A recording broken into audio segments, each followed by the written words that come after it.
Bonjour à tous. Effectivement, donc je vais vous parler aujourd'hui d'un travail d'actualisation que nous menons avec des collègues dont les noms figurent sur cette diapo. Mais avant de commencer, tout d'abord, je voudrais évoquer quelques définitions et éléments théoriques pour rappeler l'importance de prévenir ces risques psychosociaux. Alors, quand on parle de risques psychosociaux, qu'est-ce qu'on entend exactement par ça ? Une première définition qui a été donnée par les travaux, le collège d'expertise pour le suivi statistique des risques psychosociaux en 2011, présidé par Golac, donc définit les risques psychosociaux comme les risques pour la santé mentale, physique et sociale engendrés par les conditions d'emploi et les facteurs organisationnels et relationnels susceptibles d'interagir avec le fonctionnement mental. Une autre définition que l'on pourrait donner, qui a été opérationnalisée par l'INRS, consiste à dire que ces risques psychosociaux sont des situations de travail où sont présents du stress, c'est-à-dire un déséquilibre entre la perception qu'a un individu de ses contraintes au travail et la perception qu'il a des ressources pour y faire face. Et à ces situations de stress peuvent être combinées ou non des violences internes et des violences externes. Quand on parle de violence interne, il s'agit de violences au sein de l'entreprise entre les salariés eux-mêmes ou alors entre les salariés avec la hiérarchie. Quand on parle de violence externe, on pense plutôt à des violences qui ont lieu entre des personnes au sein d'une entreprise avec des personnes extérieures. Et ces risques psychosociaux peuvent être générés par l'activité elle-même ou alors par des facteurs, par des éléments de l'organisation et des relations au travail.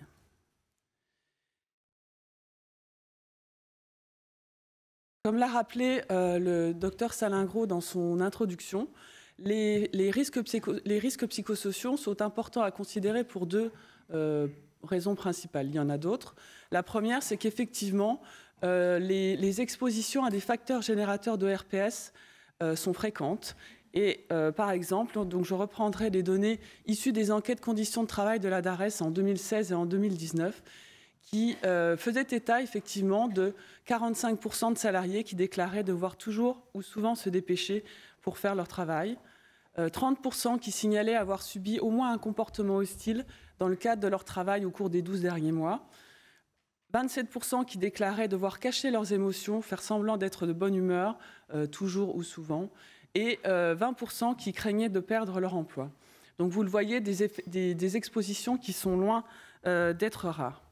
Et puis d'autre part, ces risques psychosociaux, donc générés par ces expositions, ont des conséquences à la fois pour le salarié, mais également pour l'entreprise. Pour le salarié, en termes de conséquences sur la santé, c'est les éléments que je vais vous développer dans la suite de mon exposé, mais également par rapport des conséquences pour l'entreprise en termes de turnover, par exemple, ou d'absentéisme.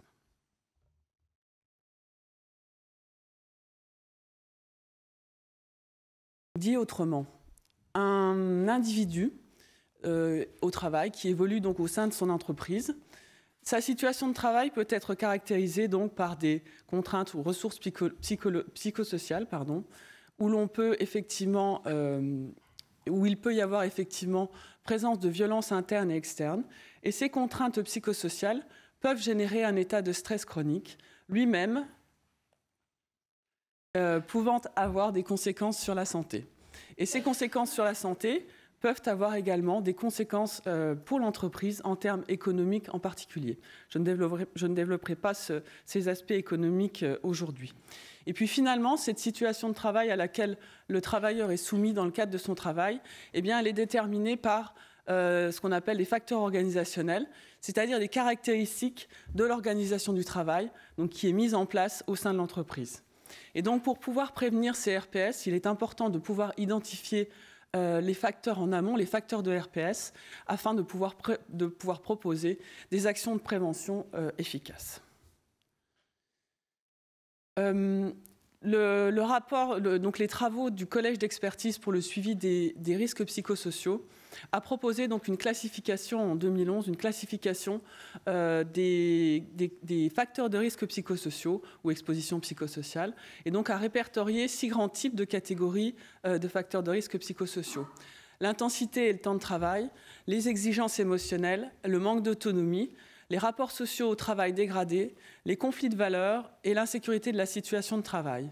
Je reviendrai plus en détail dans le contenu de chaque famille lorsque je vous présenterai les résultats de leurs effets en termes de conséquences sur la santé des individus. Ce qu'il faut retenir, ce qu'il faut signaler dès à présent, c'est que l'ensemble des facteurs de risque qui sont couverts par cette classification, en fait, sont principalement des facteurs perçus par l'individu, donc des facteurs subjectifs de la situation de travail telle qu'elle est vécue par l'individu. Mais le collège d'expertise rappelait quand même l'importance et la nécessité d'avoir des mesures objectives de l'organisation du travail pour pouvoir proposer donc des actions de prévention efficaces. Au même moment, donc en 2011, comme Nathalie Million l'a rappelé dans son introduction, effectivement, l'INRS publiait un état des connaissances épidémiologiques sur les liens entre exposition psychosociale et santé. Et plus de 10 ans après, nous avons entrepris un travail d'actualisation à partir de l'ensemble des revues de littérature épidémiologique qui sont sorties, qui sont parues au cours des 10 dernières années. Et vous le verrez dans les résultats, cette actualisation des connaissances concerne principalement les contraintes, ressources perçues par l'individu et leurs conséquences sur la santé des salariés. Alors, tout d'abord, avant de vous présenter les résultats, quelques éléments de méthode pour vous permettre de comprendre un petit peu la façon dont je vais présenter ces connaissances.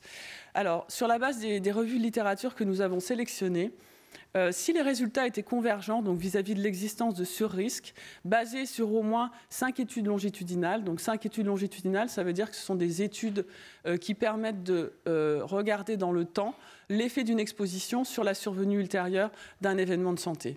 Donc s'il y avait au moins 5 études longitudinales ou alors une revue qui regroupait une revue systématique ou une méta-analyse qui regroupait au minimum 5 études longitudinales, alors on considérait que le lien entre l'exposition étudiée et l'effet sur la santé était établi avec un niveau de preuve élevé.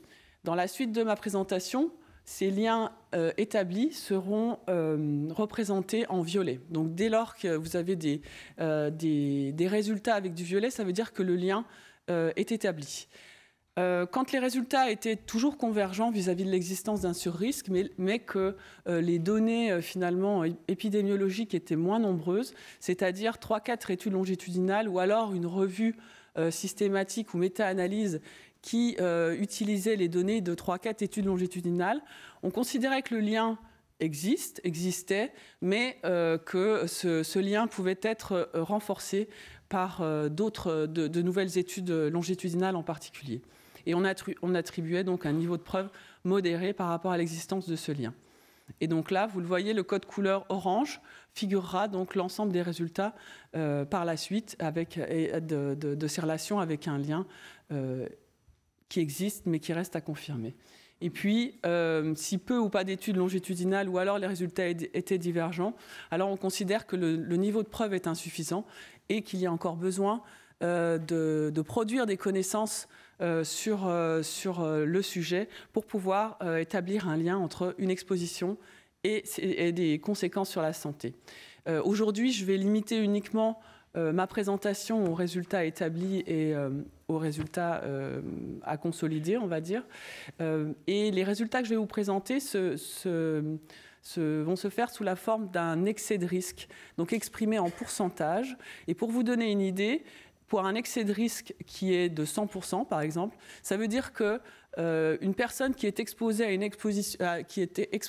l'exposition à un facteur psychosocial a un risque multiplié par 2 de développer une pathologie par rapport à une personne qui n'est pas exposée.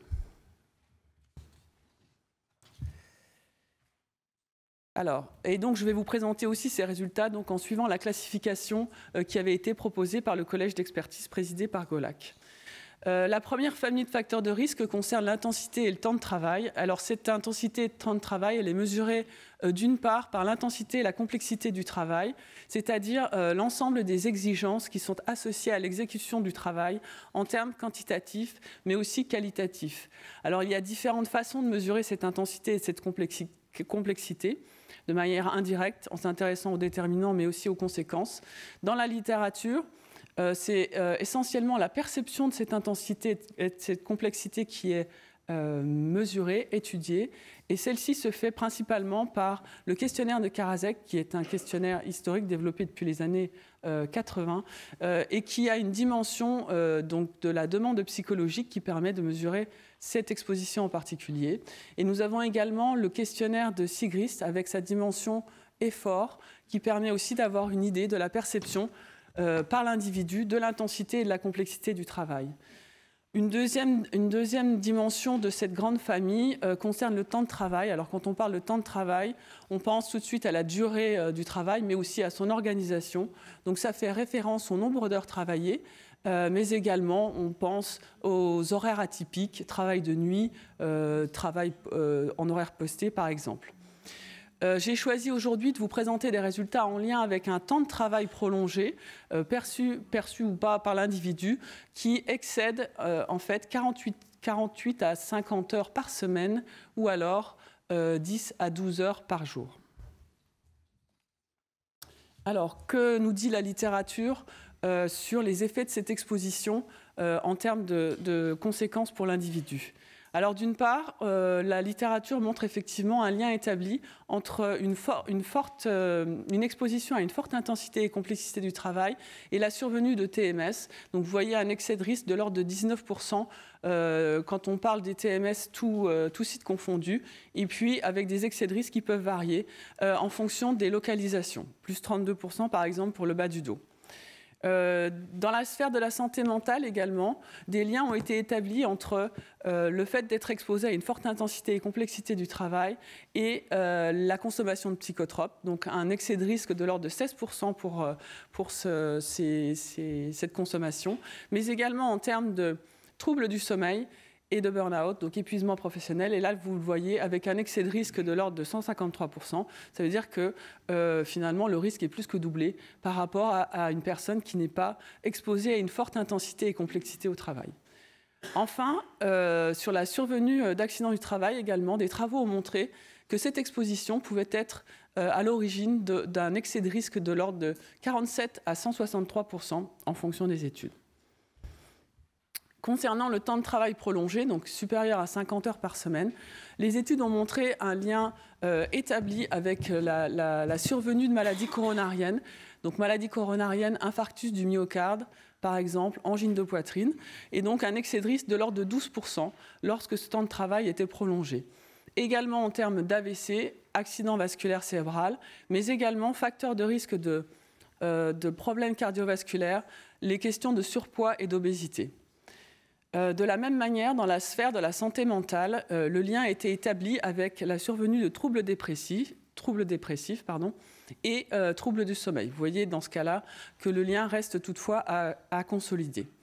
Enfin, en termes d'accidents du travail également, a été mis en évidence à partir de la littérature scientifique un surrisque d'accidents du travail qui variait de 15 à 98%. Concernant la deuxième famille de facteurs de risque, les exigences émotionnelles, ceci fait référence à la nécessité de maîtriser et façonner ses émotions. D'une part, en termes de forte charge émotionnelle, c'est-à-dire des métiers où les personnes sont en contact avec la souffrance, par exemple, ou la détresse humaine, mais également cela fait référence à l'ensemble des relations au public, relations dégradées en particulier. Et là, on parle de violences externes, ce que j'évoquais au départ de mon exposé. Dans la littérature, cette exposition à une forte charge émotionnelle a été mise en lien avec la survenue d'accidents du travail, avec des excès de risque variant de 57 à 103%, mais également en termes de burn-out, avec un excès de risque qui est proche d'être multiplié par 3, quand on est exposé à une forte charge émotionnelle par rapport à quelqu'un qui ne l'est pas. En termes d'exposition à des violences externes, Là encore, dans la sphère de la santé mentale, des liens ont été observés entre un surrisque de burn-out, de dépression ou de troubles du sommeil en cas d'exposition à des violences externes. Et de la même manière, en termes d'accident du travail, et vous voyez en fonction du type de violence externe, qu'il s'agisse de violence verbale ou de violence physique, des excès de risque qui varient entre 10-20% jusqu'à 80-95%. Le manque d'autonomie fait référence à l'impossibilité pour l'individu d'être acteur dans son travail. Et ce manque d'autonomie est principalement étudié dans la littérature par toujours le questionnaire de Karasek, une deuxième dimension qui explore le manque de latitude décisionnelle. Et dans cette dimension, en fait, donc, on retrouve des aspects de faible marge de manœuvre pour faire son travail, mais également en termes de non-utilisation des compétences actuelles ou même de développement des compétences actuelles. Alors, ce que dit la littérature par rapport à ce manque d'autonomie, eh bien, c'est que là, encore, on retrouve un surrisque de survenue de TMS, alors tous sites confondus, de l'ordre de 21%, et puis, en fonction des localisations, des excès de risque autour de 30%. De la même manière, les troubles dépressifs et le burn-out ont été mis en lien avec une exposition donc, de type manque d'autonomie, ainsi que les idées suicidaires et les suicides. Les accidents du travail également se produisent plus fréquemment en cas d'exposition à un manque d'autonomie et ces excès de risque donc, peuvent varier de 44 à 111%. Et enfin, bien sûr, sur les maladies coronariennes, un excès de risque de l'ordre de 50% a été observé et mis en évidence par la littérature scientifique. Alors, depuis le début de cet exposé, en fait, je vous parle de facteurs de risque isolés, finalement, les uns chacun dans leur famille. Ce qu'il faut savoir, effectivement, c'est que dans sa situation de travail, l'individu est rarement exposé à un seul type de facteur de risque. Et donc, certains modèles, et en particulier le modèle de Karasek, a imaginé que la combinaison entre une forte demande psychologique au travail, combinée à une faible autonomie, finalement pouvait avoir des effets négatifs sur la santé. Et effectivement, quand on regarde ce que nous dit la littérature à ce sujet, des personnes qui sont exposées au job strain, c'est-à-dire à une situation de travail tendue, finalement ont plus de risques de développer des maladies coronariennes avec un excès de risque de l'ordre de 25%, ou alors d'AVC, d'accident vasculaire cérébral ischémique avec des excès de risque de l'ordre de 18%, et voire même de développer du diabète de type 2 avec des excès de risque de l'ordre de 15%. De la même façon, la survenue de TMS, donc avec des excès de risque de plus de 60%, tous sites confondus, et pareil, avec des excès qui peuvent varier en fonction de la localisation. Dans la sphère de la santé mentale, un lien a été établi effectivement entre une exposition à une situation de travail tendue et la survenue de troubles dépressifs, de dépression et de troubles du sommeil.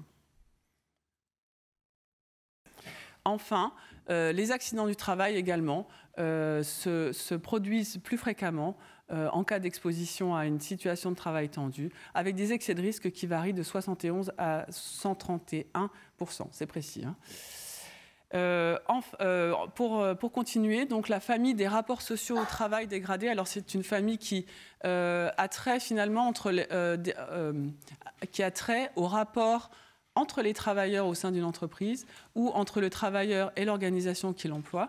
Donc il y a beaucoup de facteurs qui appartiennent à cette famille. Et on peut, là j'ai choisi aujourd'hui de vous parler du faible soutien social, du manque de reconnaissance et de récompense, de l'injustice organisationnelle et des violences internes. Alors, en termes de manque de soutien social, que nous dit la littérature ? Eh bien, on observe, donc, en cas de manque de soutien social, un excès de risque de burn-out, de développer un burn-out, avec des excès de risque de l'ordre de 81%, mais également un surrisque de survenue de TMS, avec des excès de risque de 16%, d'accidents du travail, et c'est tout. Je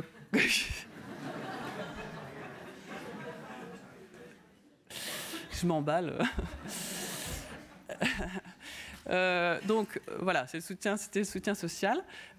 Concernant le manque de reconnaissance, que nous dit la littérature? Eh bien là aussi, on retrouve effectivement un excès de risque de burn-out quand on est exposé à un manque de reconnaissance, avec des excès de risque de l'ordre de 86%, mais également d'accidents du travail, des excès de risque entre 28 et 78%.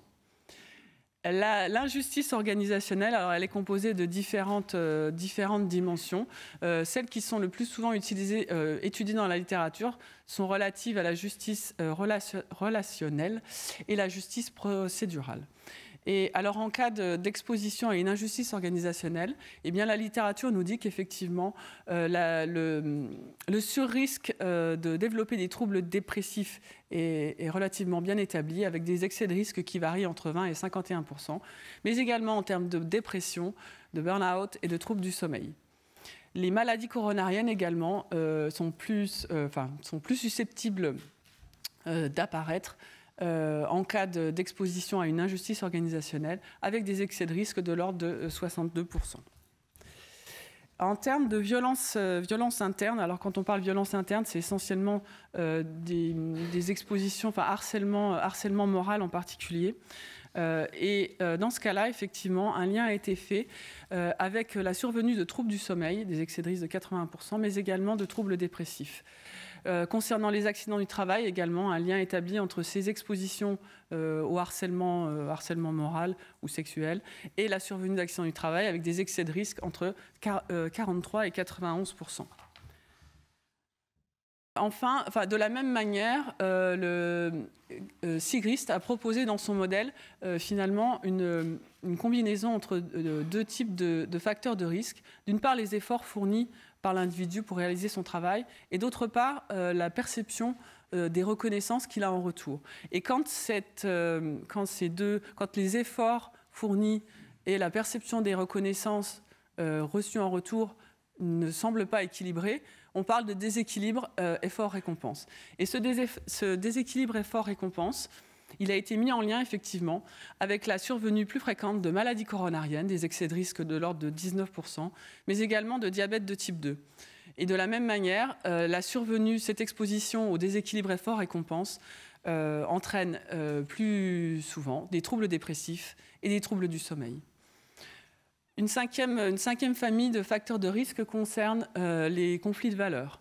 C'est-à-dire ce qui fait référence au fait que les personnes soient obligées d'agir en opposition avec leurs valeurs personnelles, professionnelles et sociales. Alors cette famille donc, inclut les conflits éthiques en particulier. Dans la littérature, peu de données sont disponibles. Toutefois, en cas d'exposition à des conflits de valeurs, conflits éthiques, des surrisques ont été observés en termes de troubles dépressifs et troubles du sommeil. Pour terminer, sixième famille de facteurs de risque, l'insécurité de la situation de travail. Alors cette insécurité de la situation de travail, elle fait référence d'une part à l'insécurité socio-économique, c'est-à-dire l'insécurité en termes d'emploi, en termes de salaire, mais aussi en termes de carrière, mais également fait référence au risque de changement non maîtrisé de la tâche et des conditions de travail. J'ai choisi aujourd'hui de vous présenter ces résultats en termes de perception de l'insécurité de la situation de travail. Et que nous dit donc la littérature à ce sujet? Eh bien, effectivement, en cas de perception d'une situation de travail, d'une insécurité de la situation de travail, eh bien, la survenue de maladies coronariennes et de diabète de type 2 semble est plus probable, possible, fréquente, mais également la survenue de troubles dépressifs et d'idées suicidaires, de TMS bas du dos avec des excès de risque de l'ordre de 40%. Et voilà. À chaque fois, je me fais avoir, mais il reste toujours un blanc dans le... Bref, donc voilà. J'espère que je vous ai pas fait trop peur avec tous les chiffres que je vous ai sortis en l'espace d'une vingtaine de minutes. Je ne sais pas combien de temps j'en suis. Parfait. Voilà. Donc, pour vous montrer effectivement, donc en synthèse, vous avez pu constater que des liens étaient établis entre différentes expositions psychosociales et les effets sur la santé. Alors là, en termes de santé cardiovasculaire, en termes de TMS, en termes d'accidents du travail et de santé mentale. Donc, vous le voyez, un certain nombre de liens établies entre différentes expositions psychosociales et ses effets sur la santé, et puis d'autres qui restent à confirmer. Cela montre aussi ici, par cette diapo, le côté multifactoriel des maladies. Donc effectivement, il y a déjà cet ensemble d'expositions psychosociales qui peuvent intervenir, mais il y a bien d'autres facteurs aussi qui jouent. Pour votre information, ce travail-là, ces éléments-là que je vous présente vont être publiés donc, dans une mise à jour finalement de cet article qui avait été publié en 2011. La publication est prévue en 2004 et je voulais 2024, pardon. Je sais pas ce que j'ai dit, 2004, c'est ça? Oui, bon. 2024. Et je voulais quand même prendre le temps de remercier les auteurs des différentes revues de littérature qui ont été publiées dans la littérature, parce que ces revues de littérature, finalement, facilitent grandement le travail de synthèse que nous sommes en train de réaliser actuellement. Et je vous ai mis sur la diapositive suivante donc, les quelques références que j'ai utilisées ici pour la présentation, sachant qu'il y en a d'autres mais qui seront toutes citées dans l'article qui paraîtra l'année prochaine. Pour terminer, je voulais évoquer avec vous quelques perspectives en termes de recherche. Donc, vous l'avez vu, il y a un certain nombre de connaissances maintenant qui sont bien établies sur les liens entre ces expositions psychosociales et les effets sur la santé. Cependant, il faut quand même poursuivre la caractérisation des effets de ces expositions et en particulier la dimension dynamique, la dimension évolutive de ces expositions, en particulier en termes de durée, mais également en termes de changement de niveau. Et de pouvoir caractériser finalement ces expositions dans une perspective longitudinale est très précieux finalement pour bien avoir une caractérisation la plus fine et précise des effets de ces expositions. Et alors, pour pouvoir documenter justement ces évolutions dans les expositions, eh bien, nous disposons de quelques outils précieux, par exemple, la cohorte Constance, qui est une cohorte qui suit au cours du temps un grand nombre d'individus et donc qui permet finalement de pouvoir mettre en lien des expositions psychosociales et la survenue ultérieure d'événements de santé. Nous avons également la chance d'avoir les enquêtes conditions de travail qui sont réalisées par la DARES et en particulier depuis 2013, ces enquêtes conditions de travail suivent un panel de salariés au cours du temps sur 9 ans, donc 2013, 2016, 2019, qui permettent effectivement de pouvoir documenter ces expositions dans une perspective longitudinale. Et pour votre information, donc un nouveau panel est prévu de ces enquêtes conditions de travail à partir de 2024. On l'a vu aussi, je pense que vous avez pu apercevoir effectivement l'étendue du nombre de facteurs de risques psychosociaux qui existent. Et alors on peut se poser la question effectivement de, finalement, ne faudrait-il pas restreindre un peu le champ d'étude de ces facteurs psychosociaux ? En particulier, on peut noter quelques redondances en termes de concepts. Si on parle par exemple de la demande psychologique de Karasek et la dimension effort de Sigrist, qui finalement sont une mesure tous les deux de l'intensité et de la complexité au travail. Il y a aussi certaines ressemblances entre les concepts de soutien social et des dimensions particulières de l'injustice organisationnelle et également des liens qui peuvent être faits entre le déséquilibre effort-récompense et la perception de cette injustice organisationnelle. Ou à l'inverse, peut-être faut-il étendre l'étude de ces facteurs psychosociaux. Et en particulier, effectivement, comme le rappelait le docteur Salingro dans son introduction, le fait que le monde du travail évolue rapidement, le fait de cette crise sanitaire que nous avons traversée il y a peu, a finalement redéfini les rapports au travail. Et donc peut-être que finalement, d'autres facteurs psychosociaux seraient plus pertinents à étudier. Et je vous invite donc à suivre la communication de Thomas Coutreau autour du sens du travail. Peut-être apportera-t-il une réponse à cette question.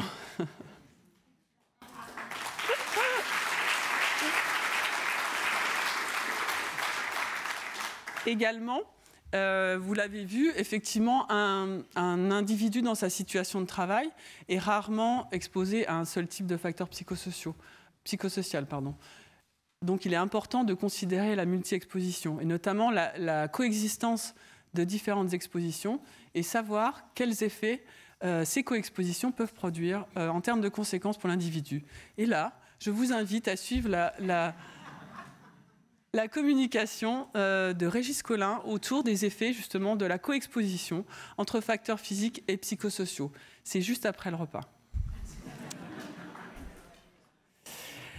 Et pour terminer, quand même, rappeler l'importance de considérer les facteurs organisationnels. Vous l'avez vu, c'était essentiellement des liens entre exposition psychosociale perçue, subjective, et conséquences sur la santé.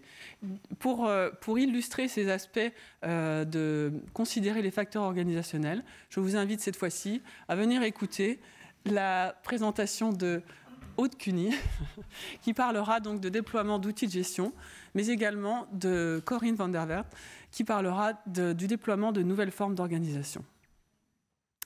Et voilà, je voulais terminer mon propos donc pour rappeler effectivement l'importance de pouvoir documenter ces relations entre facteurs organisationnels, contraintes psychosociales et santé, dans l'objectif de pouvoir proposer des actions de prévention les plus efficaces. Et je vous remercie.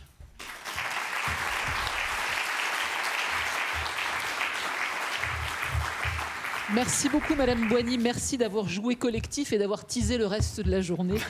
Merci beaucoup à vous. Donc, les questions maintenant, pour une quinzaine de minutes. Vous pouvez poser des questions dans la salle. Paul qui est ici. Boubacar, où est-il? Je ne le vois pas. Voilà, ici. Voilà. Ils ont un micro tous les deux. Vous levez la main, ils viendront vers vous. Alors, Madame, on vous a vu. Paul va vous apporter un micro. Je vais en attendant prendre quelques questions du chat. Je vais essayer de les passer relativement vite et je vous demanderai des réponses rapides. La première a été posée au début de votre intervention par Jérôme Parmentier. Une remarque: dans votre schéma conceptuel, le rôle du collectif n'apparaît pas soit comme facteur de ressources psychosociales ou risque en fonction des relations interpersonnelles. Pour quelles raisons? C'est vrai. C'est vrai que... Alors, j'ai figuré effectivement la question des contraintes et ressources psychosociales, mais c'est vrai que dans la littérature, en termes notamment d'études épidémiologiques, c'est surtout le côté négatif, on va dire, qui est étudié et moins le côté positif. Alors bien entendu, les effets, les ressources psychosociales que la personne peut mobiliser au sein de son entreprise sont importantes. Et effectivement, il serait intéressant aussi d'aller étudier un petit peu plus précisément ces effets. Parfois dans la littérature, c'est vrai que j'ai parlé beaucoup en manque de soutien social, par exemple, en manque de reconnaissance, mais certaines études quand même s'intéressent effectivement à la reconnaissance en tant que telle et au soutien social, par exemple. Donc effectivement, les deux s'entendent, les deux sont importants.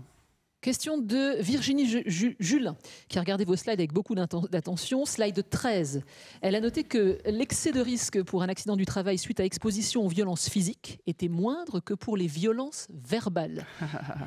Est-ce qu'il y a une explication? Alors les chiffres sont des chiffres, hein. Ça reste une estimation.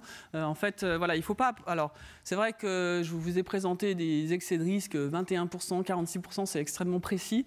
Bon, il faut quand même savoir que ça donne une idée, c'est une estimation qui a été produite à partir d'une étude en particulier, et donc il ne faut pas vouloir forcément chercher à hiérarchiser. Enfin voilà, c'est une estimation en tant que telle. Je vais reprendre la diapo 13 pour voir les chiffres exactement.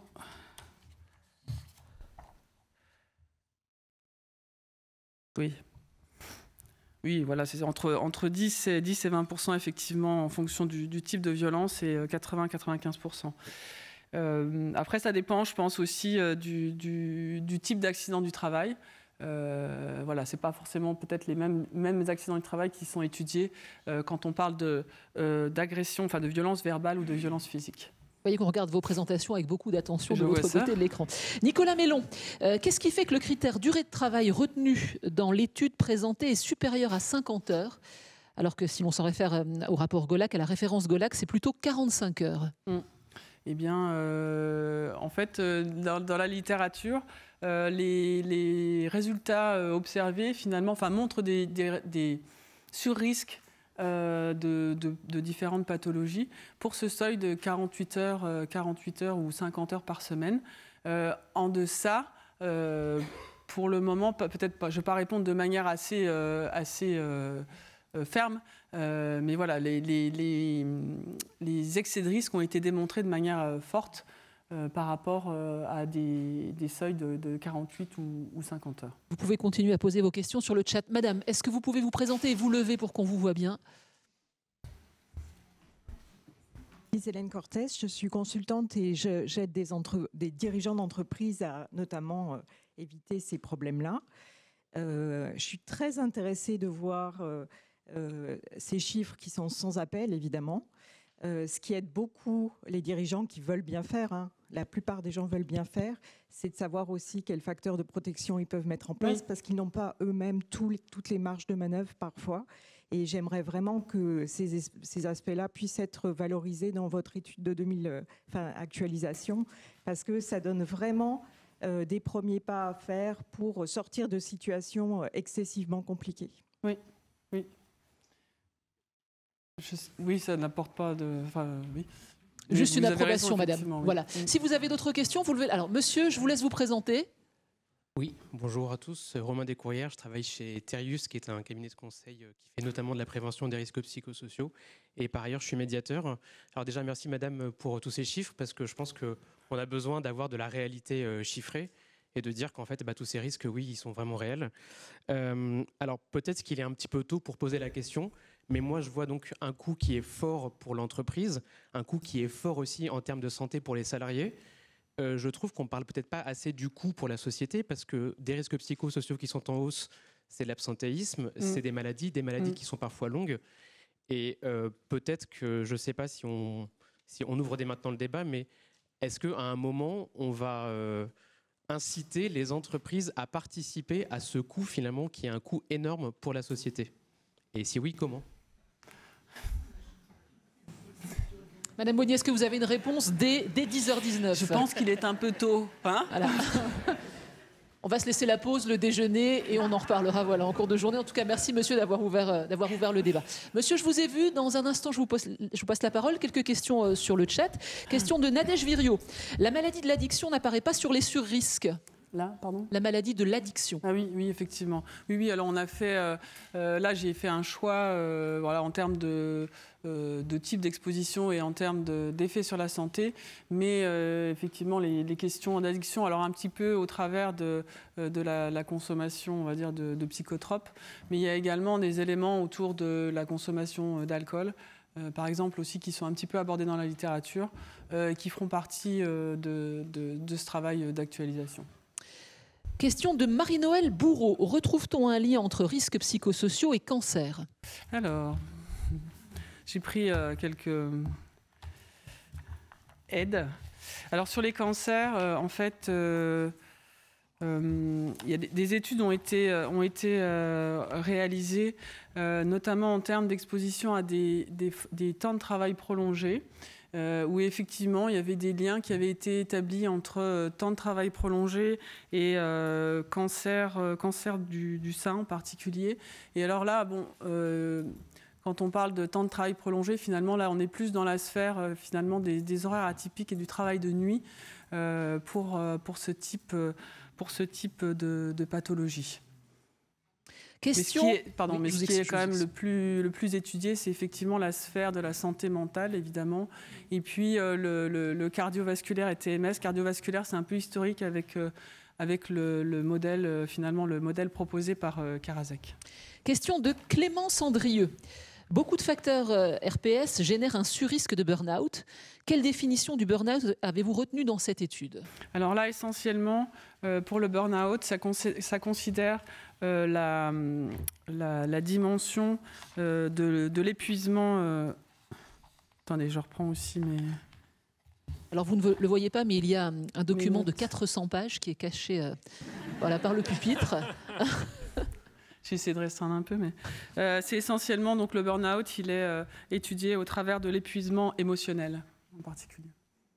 Monsieur, où êtes-vous? Voilà, je vous laisse vous lever, vous présenter. Oui, bonjour, Thierry Renaud, syndicat livre édition de la CFDT. Parmi les facteurs de risque que vous avez cités, vous avez évoqué le défaut de reconnaissance, le manque de reconnaissance, le manque d'autonomie, les conflits de valeurs.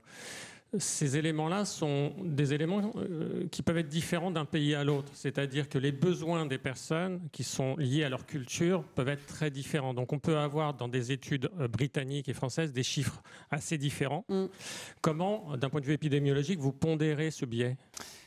Alors en fait là, en fonction des études qui existent dans la littérature, on a soit effectivement des revues systématiques qui font qui font une synthèse de l'ensemble des connaissances qui existent et qui effectivement regardent en fonction de telle ou telle étude quels sont les surrisques associés. Et puis on a ce qu'on appelle des revues systématiques avec méta-analyse, donc là qui cherchent effectivement à pooler l'ensemble des résultats pour produire un estimateur unique.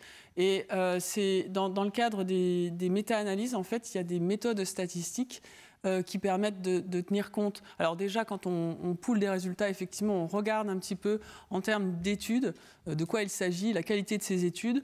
Et puis, il y a des méthodes statistiques, en fait, qui permettent d'estimer justement cette hétérogénéité d'études et qui permet aussi, en faisant varier, par exemple, en enlevant une étude qui semble assez différente des autres, ça permet d'affiner comme ça la valeur de l'estimateur. Mais vous avez raison, effectivement, quand on prend quelque chose de poolé sur des études qui peuvent effectivement être produites dans différents pays, ça, finalement, on gomme un petit peu tous ces aspects par cet estimateur unique.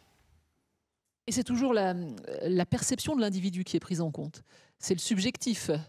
Oui, dans les études, oui. La plupart des études qui sont menées, effectivement, font référence à la perception. Alors peut-être moins quand on parle, par exemple, des horaires de travail, là où on peut avoir effectivement des éléments un peu plus objectifs de l'organisation. Mais de manière générale, c'est plutôt la perception. Et de toute façon, quand on regarde finalement un petit peu le schéma conceptuel que je vous ai montré au départ, en disant que les caractéristiques de l'organisation qui sont mises en place feront influencer finalement la façon dont l'individu va percevoir sa situation de travail. Et c'est cette perception donc, qui peut avoir des conséquences. Dans les études qu'on a pu mener, alors évidemment on n'en a pas fait, les études qu'on a pu mener, on a montré que finalement ces facteurs organisationnels avaient plutôt un lien indirect sur la santé, c'est-à-dire que cet effet-là, il passait quand même par la perception des individus. Donc ça reste quand même, évidemment, il faut pouvoir avoir des effets caractérisés, des effets objectifs liés des caractéristiques propres des entreprises pour pouvoir effectivement proposer des actions de prévention les plus adaptées, les plus efficaces. Mais il n'empêche que cet effet il est plutôt indirect. Et donc en proposant des actions qui modifient l'organisation mais qui permettent finalement de réduire la perception de ces risques par les individus, a priori on doit pouvoir avoir un effet positif en termes de santé pour l'individu, mais également, vous l'avez vu, à plus long terme pour l'entreprise. N'hésitez pas à lever la main si vous souhaitez poser une question. Je vous ai vu, monsieur, madame. Question du chat. Charles-Éric Franck, avez-vous pu établir les surrisques en lien avec l'isostrain? Donc il explique, job strain combiné à du faible soutien social. Job strain, c'est quoi? C'est souffrance au travail? Job strain, c'est la combinaison entre une forte demande psychologique et une faible autonomie, une faible latitude décisionnelle. Et effectivement, isostrain, ça combine cette situation de travail tendu, cette situation de job strain, avec en plus un manque de soutien social. Alors, je ne peux pas vous donner de résultats là, en particulier sur l'isostrain.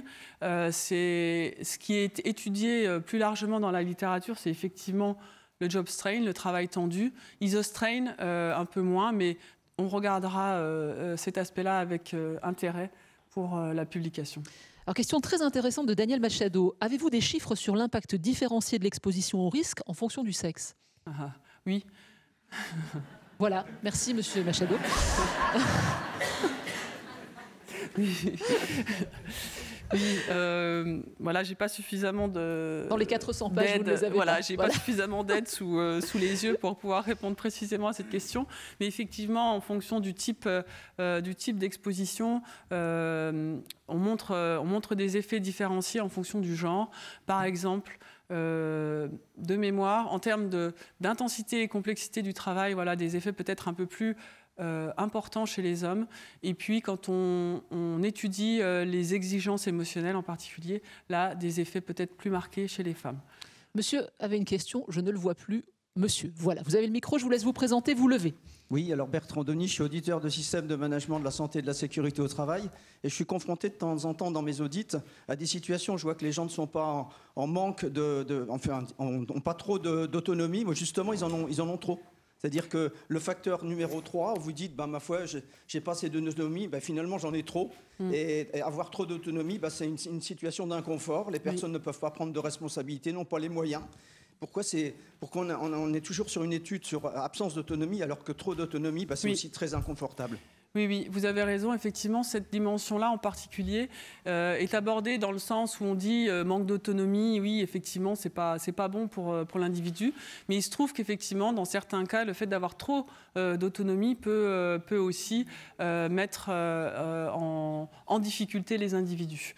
Mais là, pour le coup, il y a des études aussi sur le sujet, là, mais pareil, je peux pas. Et nous tisons la communication de Corinne Van de Weert cet après-midi sur les équipes autonomes. Voilà. Dernière question de madame. Je vous laisse vous présenter, vous levez. Bonjour, Angélique Lomont, je suis consultante en entreprise et je me permets de vous demander, est-ce que vous avez fait des études sur la prévention des risques psychosociaux ? J'ai été formée à la prévention des risques psychosociaux à l'INRS de Nancy. Est-ce que vous faites des études basées notamment sur une cohorte de salariés du secteur public ? Parce que souvent on cite les salariés du privé, des entreprises, mais pas du public. J'explique ma question. C'est en fin de compte, j'interviens beaucoup dans des collectivités territoriales, municipalités, conseils départementaux, régions, ministères. Et on se rend compte que les salariés du secteur public subissent énormément de risques psychosociaux. Je vous donne une injustice organisationnelle que je constate, je dirais, dans mes interventions, le télétravail.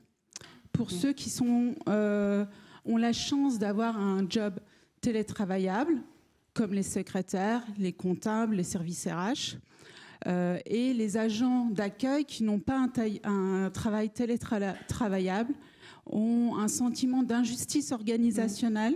Donc il y a des violences internes qui se mettent en place, du harcèlement entre salariés. Et là, je dirais, même les managers sont démunis. Donc j'aimerais bien avoir votre intervention sur les études sur le secteur public. Merci. Oui, alors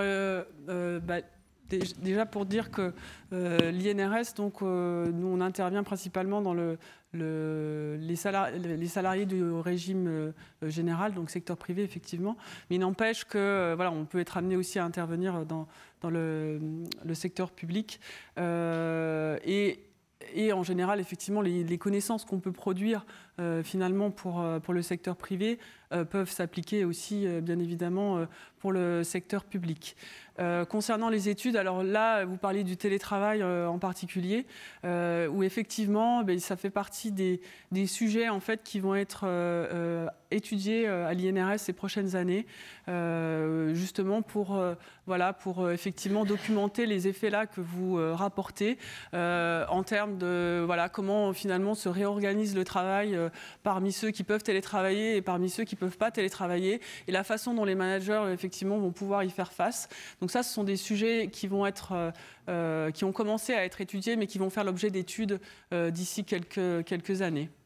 Merci beaucoup Madame Boigny. On attend donc la publication actualisée de cet article pour 2024, si j'ai bien compris. Je vous laisse rejoindre la salle. Vous pouvez l'applaudir. Merci.